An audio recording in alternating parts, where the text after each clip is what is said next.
ওর এই সেলিব্রেশনটা দেখেছেন? অবাক হয়ে কিছুক্ষণ তাকিয়ে থাকতে যে আপনি বাধ্য।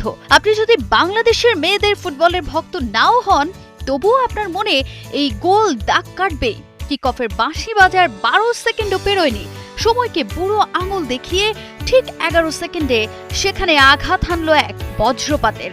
চোখের পলক ফেলার আগেই প্রতিপক্ষের রক্ষণ চূর্ণ বিচূর্ণ করে সাফের ইতিহাস ওলটপালট করে দিলেন লাল সবুজের নতুন সম্রাজ্ঞী আনিকা রানিয়া সিদ্দিকী।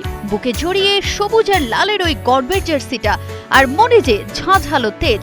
আত্মত্যাগটা কি এমনই হওয়া উচিত না? পরিবার, ঈদের আনন্দ সব বিসর্জন দিয়ে ঈদের আসল আনন্দটাই যে এভাবেই উদযাপন করতে হয়, ওরা দেখিয়ে দিল চোখে আঙুল দিয়ে।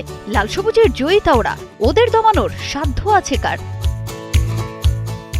ওই রেকর্ডটা দিয়েই না হয় শুরু করা যাক। কিক অফের বাঁশি বাজার সঙ্গে সঙ্গে বাংলার মেসির ঋতুপর্ণা চাকমা চড়াও হলো বলের উপর। সেখান থেকেই বল গেল আনিকার পায়ে। এরপর আর ঠেকায় কে?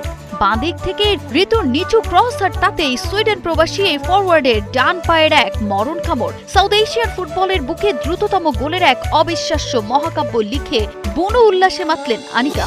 এই এক গোল যেন ম্যাচ শুরুর আগে মালদ্বীপকে ম্যাচ থেকে ছিটকে দেওয়ার এক রাজকীয় হুঙ্কার। সাউথ এশিয়া এখন জানে বাংলার মেয়েরা কি পারে।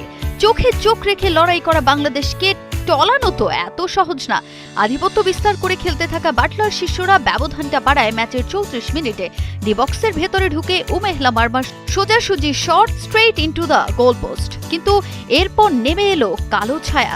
ম্যাচের 43 মিনিটে মালদ্বীপের গোলে স্কোর লাইন 2-1। চিন্তার ভাঁজ কপালে স্পষ্ট, তবুও এগিয়ে থেকেই ফার্স্ট হাফ শেষ করল লাল সবুজ।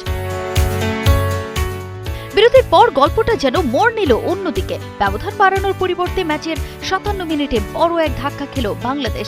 মালদ্বীপের আমিনাথের গোলে 2-2 সমতায় ফেরে ম্যাচ। যেন আকাশ ভেঙে পড়ে বাংলাদেশের উপর। যদিও ধ্বংসস্তূপ থেকে ফিরে আসায় একেবারে সিদ্ধহস্ত বাটলার বাহিনী। ম্যাচের 64 মিনিটে দুর্দান্ত এক শটে গোল করে আবারও দলকে লিড এনে দেন সৌরভ হিয়াকন প্রীতি।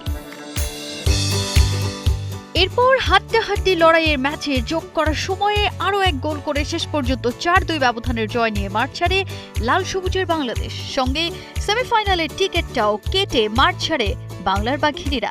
এ জয়ে ঈদের আনন্দ কয়েক গুণে বাড়ল বাংলাদেশ দলের।